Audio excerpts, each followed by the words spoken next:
E aí minha avó. Aí beleza, aí ela assumiu lá a direção e ela falou pro meu pai e pra minha mãe: "Olha, venham pra cá, porque como é uma cidade pequena de interior, tá difícil conseguir professores aqui", né.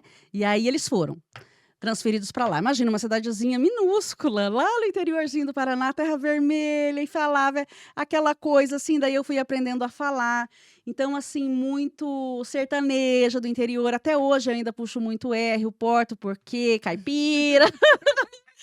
No interior a gente era caipira, mas assim, muito gostoso, podia brincar na rua, sabe, era muito bacana, muito legal, todo mundo se conhecia, então não Uma tinha infância bem perigo. saudável. Muito saudável, Eliane. E Sim. aí, meu pai era meu professor. Em casa, a minha avó ela não deixava eu falar errado. Português tinha que ser corretíssimo, todos mundo. Chegava na casa dela, você tinha até que mudar. A postura, o jeito de falar, porque ela cobrava muito, porque ela era professora de português. Então, os netos, os filhos, todo mundo Uhum. tinha que falar o português corretamente. E o meu pai, como professor de português de literatura, ele me ensinou muito sobre a língua portuguesa, sobre os livros, a literatura, Machado de Assis, José de Alencar, todos os grandes nomes da literatura. Desde muito cedo, ele foi incutindo isso na nossa família e fazendo os filhos lerem.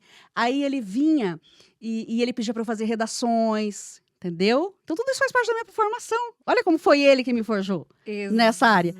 E Exatamente. redações, e daí ele pedia senso crítico que eu aprendi a desenvolver como jornalista, foi ele que me ensinou, porque ele falava: "Mas escute essa história, o que que você entendeu? Mas esse personagem, qual que era? Assim, como é que você vê? Qual que era o principal objetivo dele lá, o Dom Casmurro, o Dom Quixote", sabe?